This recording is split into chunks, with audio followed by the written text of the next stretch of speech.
Bana Kinshasa, bana Poto, bana Brazzaville, pe bisika nyoso bakolanda biso bana China, bana Schengen, bana Guangzhou, bana Pékin, bino tu boyebi bitumba o tozali nango pe tobundaka pona ekolo. Lelo na tongo na lelo toko analyser ba point oyo boyebi eza d'actualité, discours ya chef de l'État, arrivé à Martin Fayulu, mpe makambo o etali fac, eza d'actualité na kati ya lisanga bino ya fac obiso to evraka. Yali Bosso, discours du chef de l'État, Félix Antoine Tshisekedi Tshilombo. Nasengaki na ba combattant, en tout cas, ba féliciter ngai. Pour na likambo etali discours ya Félix. Mpo, makambo o nga lubaki, na ba ba contredisaki. Malheur na bino, po bo contredisaki nga ba mususu. Makambo tout obimisaki awa na kati ya gouvernement Tshisekedi a répété yango na discours. Félix a répété tout ce que nous on avait dit. Na lobaki na bino chômage mati na kati ya mboka. Félix a dit ça. Est-ce qu'il m'a contredit? Il n'a répété, il n'a appuyé, donc il a confirmé mon bilan, les bilans que j'ai fait par rapport à l'État. Il a dit oui, la souffrance a augmenté. Il connaît la souffrance du Congolais. Toya dollar et mati, fixe ayebi ke ba biloko tuana azo comprendre nango. Ayebi yango. Nani toya chômage ezali kolo. Mais totie na ba chiffre biso pesa ki bino na ba chiffre ya toya chômage, ya toya dollar, ya to donc augmentation de souffrance ya Congolais. Le chef de l'État a reconnu ça. Ibongo yo nano ba tia biso te. Ce qui tolo ba to sa ba émission to sa ba déclaration bozo mwana ti toza na faute to pe toza na haine to yinaka Félix to yina Félix te mais to ba ne o yango ezali le il faut benga nga prophète po o nyoso na prophétisaki na gouvernement Tshisekedi. Le président de la République a reconnu ça. Peut-être il n'a pas eu le courage de montrer la négativité du bilan après une année. Mais au moins, le fait qu'à reconnaître l'augmentation, il y a insécurité, il y a chômage, il y a souffrance, il y a famine, il y a battu à dollars. Comme il a reconnu tout ça, c'est qu'il reconnaît que le bilan est négatif. La négativité du bilan. Le bilan annuel est négatif. Il a reconnu. Il faut comprendre. Il faut être conscient de ce qu'on fait. C'est pourquoi, à promettre Nabatu, en 2016, excusez-moi, en 2020. Alors, 2020, Makambuko Simba, a une promesse ébélée. Et on a aussi oui, mais le gouvernement a promesse, des promesses sans promesse. Et Razoko a pouvoir faire des promesses ébélées, mais tout le monde réalisation comme tel en 2020 a promettre des solutions. Mais ce qu'on promet, c'est pour nous dire que en 2020 au Kabana Kabila, pour Makamouana a réalisé, en 2020 tout ça en Kabila. Ce que j'ai regretté dans son discours, c'est que bazo pekisaye makambo ya cop na ina Kabila ya zo Kabila ka toujours allié na e, donc il faut pas continuer alliance. Et nous on dit Félix cop wana ba peksango ba boya ba mboka tu ba boya na le ndi ba to Fayulu ba lobby ndam wano ya mobizaki moi 120 personnes na bon ayaki na moi batu mais balaki pe ebele mingite, il faut reconnaître.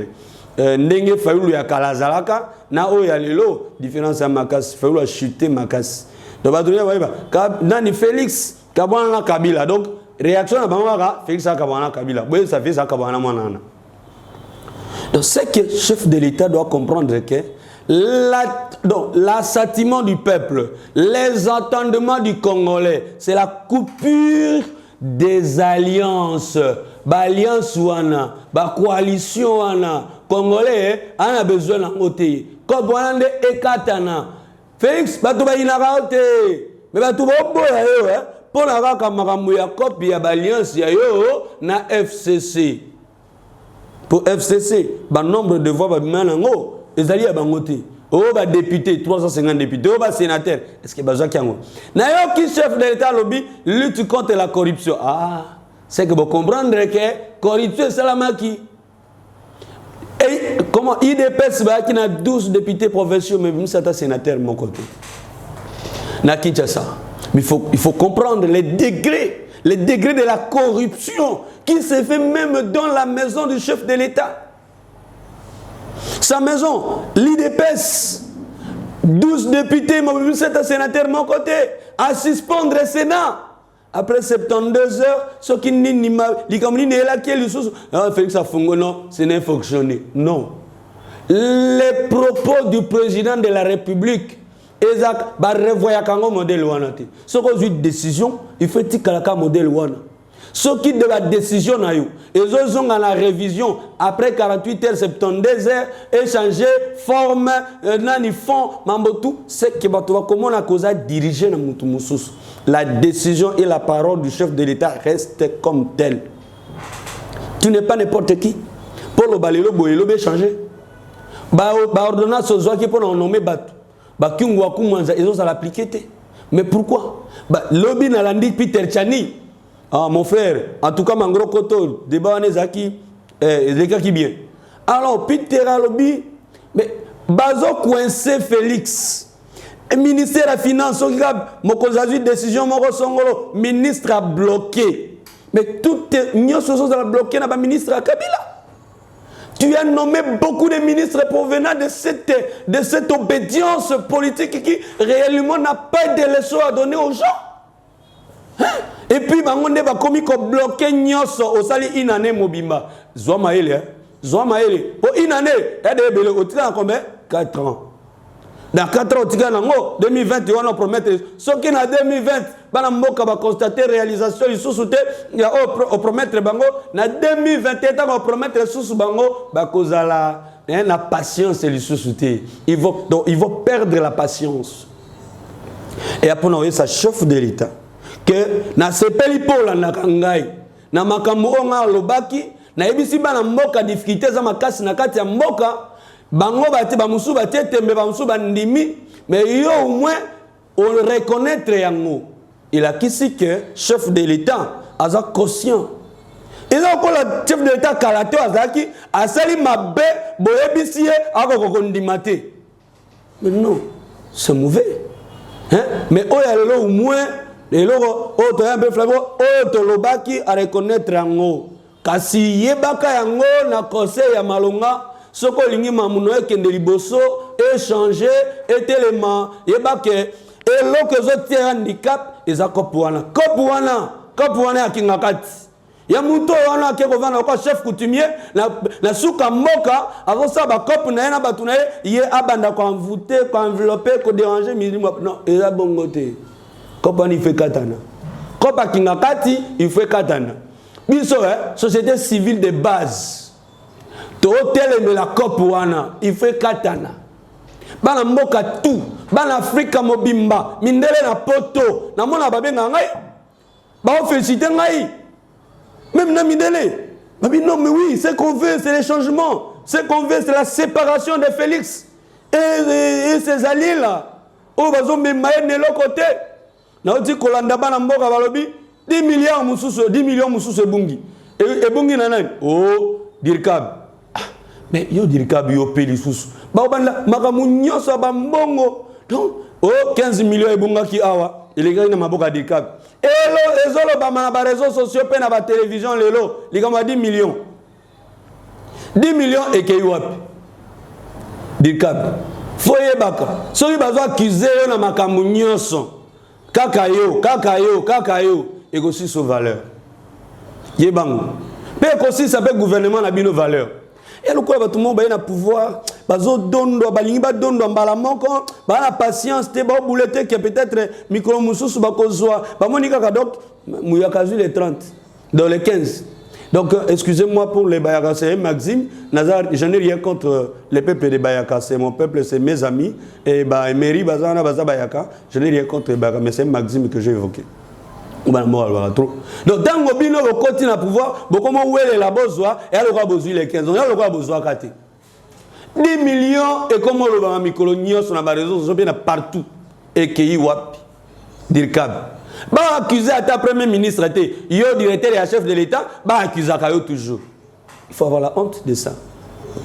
Oh, héritier watana bake boloko, bah commis na semba ote, a commis na kimbondo, azongi simplement puisque c'est les petits, les purs petits. Yanani ah binomo boyebi bazo bango ngaite mon abimisi yango ya dirkab. Mais ça c'est de l'impunité, monsieur.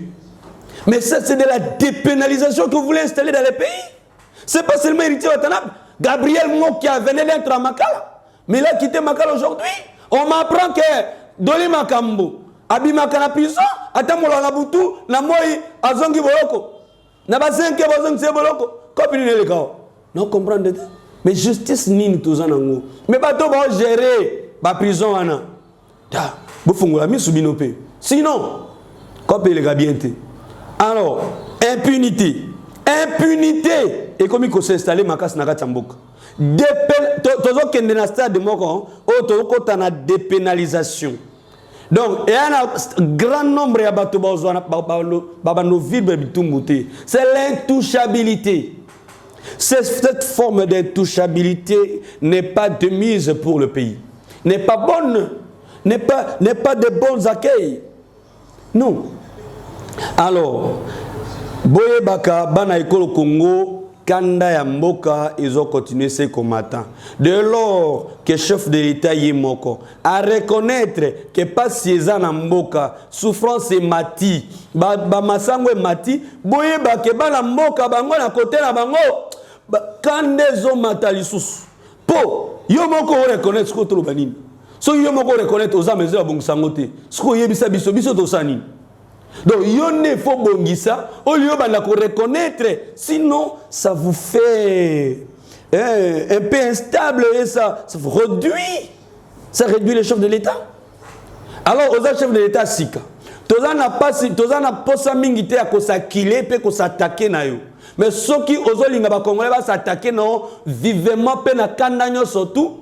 Continuez comme Mambouana. Il y a que bozo privilégié l'alliance Nabino. Les peuples d'abord, ils ont ciment. En tout cas, Totikelo Kama Mikolo Mouké. Très bientôt. Mambouibanda. Ba chaud, il y a jeté. Il y a ba marche à l'Okutanate. Mais ba marche à solo et Kubandan à l'égard de la population. Ngaïmon Bandoza toujours liboso pe boyebi. Nazaka toujours liboso. Donc, Kaponati et la maman comme les mais final accepte toujours ba cicatrice. Peut très bientôt nous l'accepte ba cicatrice. Non, il y a kiloti awa. Bota ba cicatrice na Zouana 2016. Ce fait ça yeba kangote faut yeba. Mais yebi yango. Pour président Frank Djongo ayebi yango. Pour bafali lutuo bayebi yango bayebi ba bitumbali tozwa bayebi ba cicatrice ni tozwa yango na njoto ba olenga nkoi akena ateka mboka ayebi yango ayebi hein bayebi yango ba bitumba tout tosali pe ba cicatrice yango na banzoto ba perte tout ça là mais bango bakenda bateka ba mboka donc basali ba cop na bango el kwa lelo Félix asali cop na ye Asangana Kabila, donc il y a Asangana Kopnae, il y a une fraction. Donc, Amine est président de la République, bon. État y était. Là, on a eu un poche. Ceux qui passent ces eaux continuent dans Mboka, bon, il va seulement faire tout, mais ceux qui s'imitent, État y était. Donc, il y a déjà ma baie dans Kachamboka. Bana Ekolo Congo, Bana Mboka, Boye Baker, Mboka Eko Tambula Malamuti, Kino Lilo. Mboka Ezako Beba. Aussi longtemps, Bitumbe continue. Mbokezo beba, badola rezo mata. Bani, boyeba ke bazo poussa Congo, bazo matisango likolo ya makala ya moto. Oyebi soki mboke mati likolo ya makala moto ndenge komaka. Donc mboka la minute oyo, ezo kende vers makala moto donc elinga enyata makala moto. So nyati likalo ebinenge ozika. Donc mboka ebandi de amabe. Ebando ke mabe. Pour une année après, le chef de l'État lui-même a le courage de reconnaître la souffrance qui augmente dans les pays. Non, il fallait attendre tout ça le bango, mais ce n'est pas Imoko. Tant qu'on reconnaît Imoko, c'est un danger. C'est un danger. C'est que, pour ça, la tête, à promettre en 2020. Bana Congo, combattant le lobby 2020. Bon, en janvier. En janvier. Tout ça, janvier, c'est dans quelques jours. Tout en janvier. Tant qu'on dit, on a répliqué vers le mois de février. Po, il y a le 8 janvier 2020. Tout c'est l'ango. Bana Kinshasa. Boye bak biso to yaka ko critiquer. Mais biso, so to comprendre que na degré na komi, na comprendre que Félix Kotoyo a kokate. bana mboka baonyo kwa makoleka. Mais na kati ya organisation na biso fak que devons-nous faire pour na kobimisa au moins bana mboka na kati ya mabulu wana o bazokota tout le jour. Na prévoyaki bien que gouvernement est un peu trop accepté mingité, mais tozo sala opération fini le kuluna na Kinshasa. Et là ngane na mesure ya kosala ngo. Po yo so kotina kaya ba kuluna esa bango sola na bango ba kobeta yo ba attaquer yo ba passer l'échec. Mais nga ko ba petit na nga ba base tout o ya Kinshasa ba ebinga très bien général Ombela de l'armée populaire de la résistance pacifique ba ebi résistance ni to sa kana bango pe donc lelo nazoti a fin na opération kuluna tozo banango très bientôt toko kita mabele nyonso na ngaliema na Kikoli na commune Sele na Maluku na Kimbateke na Masina na un peu partout pe na kokita na Kingabwa pour na kotia fin na opération kuluna na commune ya Kinshasa pe tokoya na lingwala bala lingwala bino boyebi général na bino za terrain donc banda lelo tozo banda fini le kuluna à Kinshasa. Opération fini le kuluna. Ngobila aye asali ba mikolo belé mais asali elo côté pour na Kinshasa kin bopeto na ye balobi e simbate. Biso bana kin biso moko tozu conscience ya keto vide kuluna na kati ya mboka ya Kinshasa pe to kokena ba ville mususu o kuluna ezozo en plaire. Na kola kisabino que peuple za bato mususu yango eyokilaka. Po bino bosala nyonso botina ba police bakangaka Molière koma lokola chaîne de la bashing oyo la kisaka mabe ya bana mboka e la kisaka bango na ba TV kande ba yibaka ba botola ba mususu ba innocent mususu ba oui ba salaka mais ba mususu ba innocent mais sikoyo bozo trouver solution nini banda bo banda ki kokanga banda bo banda ko lakisa na ba TV kino lelo kuluna esila kala kisasa te kasi biso bana mboka ya solo to la kisabino très bientôt opération fini kuluna ezosila kuluna esila mais yebaka nzalande le makuluna kasi po kuluna esila malamu biso tolobaki tokotia en place les crédits commerciaux pour nous soutenir l'entrepreneuriat, il y a des jeunes. Oui, chef de l'État, le Bakango, mais il y a des promesses. Mais on est pragmatique. Donc il y a tout droit là-bas. Ata lo bibongo so kibiso to koti na katite, okoyoka ka laisser la ngote la Kinshasa. Donc po ya ko koma bisika wana te.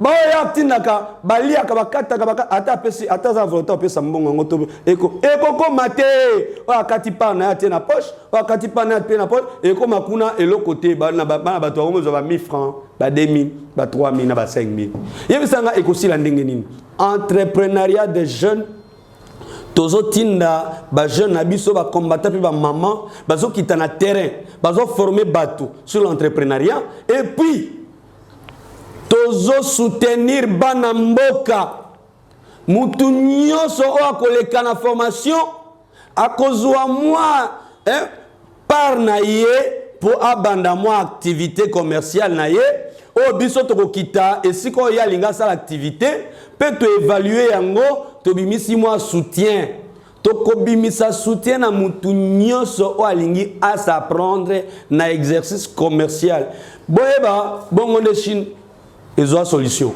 Et puis, les Chinois ont soutien na biso et balakisinga modèle nini photo bimela pour bana mboka kuluna et continuer les sous-souter. Pour bisika muzo na Chine soko komi kuluna ate so bandika kuluna mukulango bobomayo. Soki to sali eloko wana entrepreneuriat ba jeune yo tikali oyete poto akobimisa yo na libulu wana ya mamba kuluna esaka babuzo baba n'importe quoi soki banyatio na simanango yeba sort na yo est très grave. Po na kotika kozala abolitionniste. Je deviendrai maintenant rétentionniste.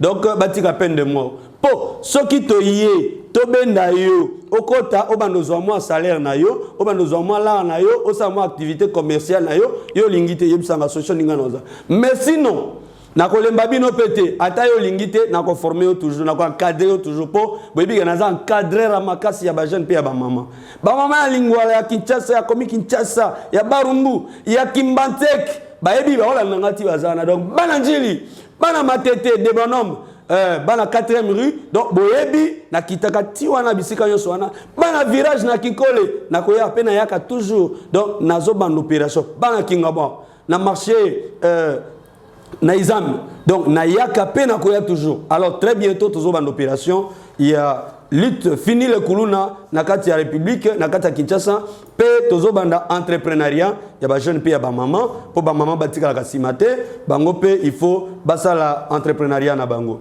à part ça tozo appelle na crédit agricole oui ba maman Marichel oyo basaka moi ba bilanga na bango na plateau awa na Njili brasserie awa bisika na bisika tozana ba maman ebele o basaka bilanga kasi bazaka soutenite na mekaki ko kenela Kimbateke na soutenaki na 2017 na taki fond moko important na cadre ya ONG peut to soutenaki ba maman Marichel na niveau ya Kimbateke 2 mais ça a été quand même bon mais il y avait un peu de contraintes mais na 2019 pour bato baboyaka bayebaka te il faut to tanda siko. Pour le moment, on a un Félix, on a un haine contre Félix. En 2019, Félix a le pouvoir. Élection et Sili, on a quitté qui n'a mabelé qui m'a qui n'a njili. Na barasta Congo Jaman Maloazola, na combattant Moussous to kitaki, to chaki moyen, to chaki 70 millions de francs congolais. Na maboko ya ba maman pe ya ba jeune ba bien ngoso kiti na njili otuni onji fak o défi ça ki mbongo sans intérêt to bandi le 4 janvier tango Félix akom mokonzi kino le ba kaye ba donner nyonso ezali pe tango yo comme mokonzi 4 jours après biso to bandi ko pesa crédit sans intérêt un crédit commercial est-ce qu'on ne vous a pas soutenu mais l'on vous soutient mais makambu ya mabende tokotika te soko yena mama mabe tokotele melango donc je n'ai rien contre Félix Tshisekedi mais soyga kamabe ezali boyeba ke na yoka conseil te na hôtel mabe na lobapo na tambula na peuple bi passe à peuple donc to tchaki 70 millions de francs maloazo la jaman nda tchaki ngo en action mais lelo toyeli susu lokola tomona ki crédit commercial qui m'a dit que simba ki mwanda mpe continuité zo salima na lobi lelo to sala entrepreneuriat ya batu nyoso pe to tiango Kinshasa mobimba dans les 4 coins oui et ko senga mo ba budget mais la Chine est toujours là biso to ka toujours soutenir na bana Pékin na bana Hong Kong na bana Mbanzu Ali Ndeko Ali le président Ali la base, restaurant la base, na Katangwanzu, Zalako, Mangoloko, Toza, toujours. Oyo, otina moi lamba, otina toujours donc au soutien d'Arabisson. Toko continuer toujours. Lobbying ya Ngwanzu pe à Pékin et zo salema et pas à présent Ali na Ngwanzu. Soko za na Pékin, soko za na Hong Kong. Soko lingo otinde la biso. To pe osala o soutenir to kota maso na biso, kita na Ngwanzu na restaurant la base na hôtel Nairobi. Donc bakoyama toujours très bien pe bako encourager yo na ba soutenir ne oki ko sa biso. Bana poto, bana Congo, onyo so yebike azana moi eloko nae alingi à soutenir opération fini le Kuluna, opération entrepreneuriat de jeunes pays à maman, opération crédit agricole, crédit commercial, pe crédit d'enseignement. Pour ça, tu sais que Félix enseignement, on a eu encore. Et si manangote, bon, il y a la gratuité dans l'enseignement, tout le monde va apprécier, mais n'a pas de nous qu'on a un soubali là.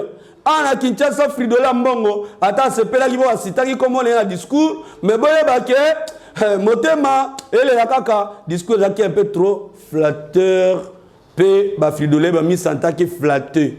Abi je me suis senti flatté.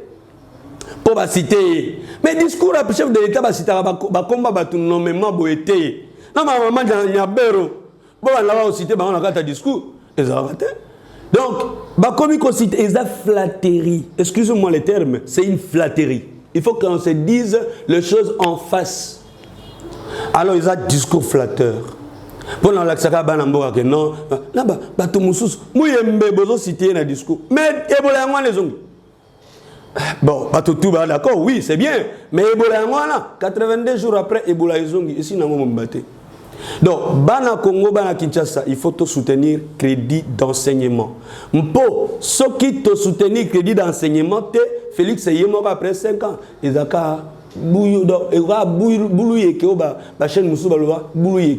Donc, crédit d'enseignement, il faut soutenir l'enseignant. Pour les lobos, bino bon nati nakaka ya bana oba otanga, oba il faut atanga gratuit. Mais vous voyez ba famille est belée, oba para baza ba enseignant, il faut pas lire ba vivre. Mais bino botenir en quantité, il faut pas vivre comme si ils étaient enseignants de l'État. Mais bozo soutenir car mingi gratuité. Oui, mais pour gratuité on a tout ça crédit d'enseignement, tout soutenir enseignant, ba ya ozo ba crédit na bango.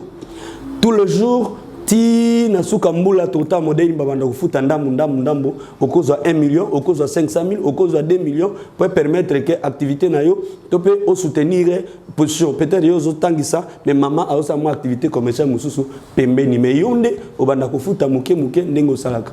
Alors cela étant crédit d'enseignement, crédit d'agricole, crédit commercial et zo banda na cadre ya fac na mois de janvier du susu paie avec impact na idéologie.